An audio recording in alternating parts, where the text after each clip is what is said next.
Imaginons deux singes. Le premier est dans une navette qui file à 200 000 km par seconde. L'autre est resté sur Terre à l'ombre d'un palmier. Ils ont tous les deux reçu à Noël une horloge atomique.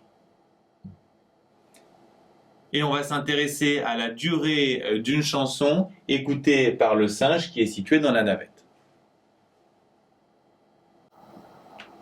L'horloge du premier singe situé dans la navette, dans le premier référentiel, on l'appelle l'horloge propre. Elle permet de mesurer le temps propre, on dit aussi durée propre, qui sépare deux événements qui ont lieu au même endroit dans le référentiel.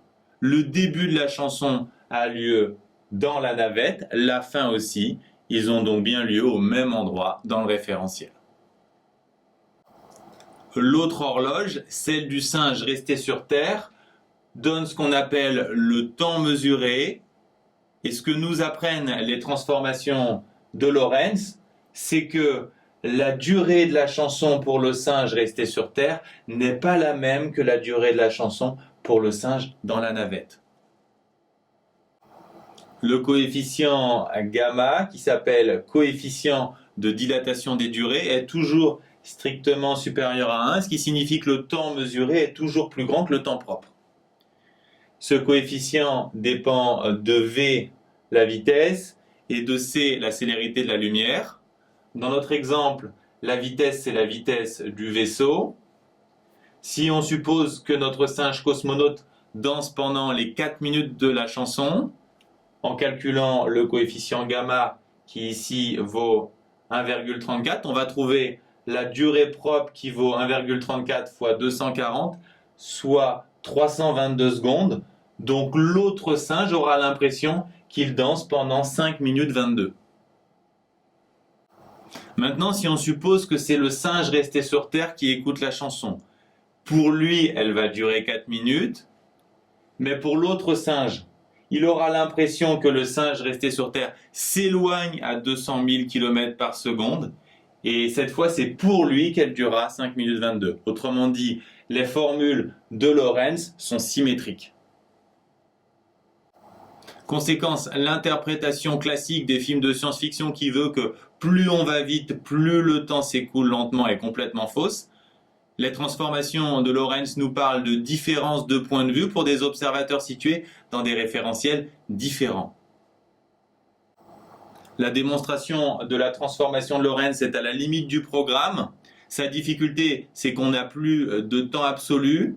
Le temps, maintenant, est relatif au référentiel. La seule chose qui est absolue, valable dans tout l'univers, c'est la vitesse de la lumière. C'est pour ça que la clé de cette démonstration, c'est de mesurer l'aller-retour d'un rayon de lumière dans un miroir situé dans un référentiel. Et on va regarder la durée de cet aller-retour dans ce référentiel, puis dans un second référentiel. Dans le premier référentiel, le miroir est attaché à la navette, donc le rayon de lumière fait juste un aller-retour. Ici, on suppose que la distance c'est L. Je vous rappelle que bien sûr, on applique la formule V égale D sur T qu'on retourne, donc on a de façon générale, le temps c'est une distance sur une vitesse. Ici, la distance c'est 2L, la vitesse c'est C, donc la durée de l'aller-retour dans ce référentiel c'est 2L sur C. Pour l'autre référentiel, la navette bouge. Le miroir suit la navette. Donc le vaisseau de lumière ne va pas taper le miroir juste au-dessus, mais un peu plus loin.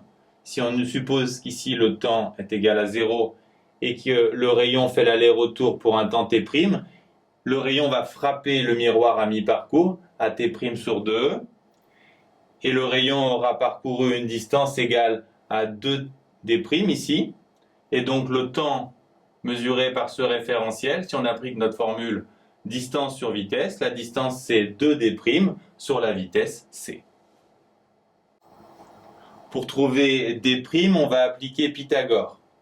Cette distance, c'est celle parcourue par la navette à la vitesse v pendant la durée t' sur 2, donc c'est v fois t' sur 2. Cette distance ici, c'est L, c'est la même qu'ici. on a cette relation. Si on la retourne, on trouve donc L égale C fois T0 sur 2, qu'on peut reporter ici. Si on applique Pythagore pour D', on va donc avoir cette formule. Ensuite, on applique les carrés. On aura le 2 et le 4, puisqu'en fait, on a en réalité racine de 4 qui vont se simplifier. On va passer aussi le C à l'intérieur de la racine, ce qui nous donnera un C carré. Et on va simplifier ici les C carrés, sachant qu'on aura tout de même ici un terme avec un dénominateur en C carré. On a trouvé cette expression. Je vous rappelle notre objectif. On va d'abord se débarrasser de la racine en appliquant un carré des deux côtés. Puis on va passer ce terme de l'autre côté par différence. On va factoriser par t' carré. Et enfin, on va faire basculer ce terme de l'autre côté par division. On obtient donc, par passage à la racine, la transformation de Lorentz.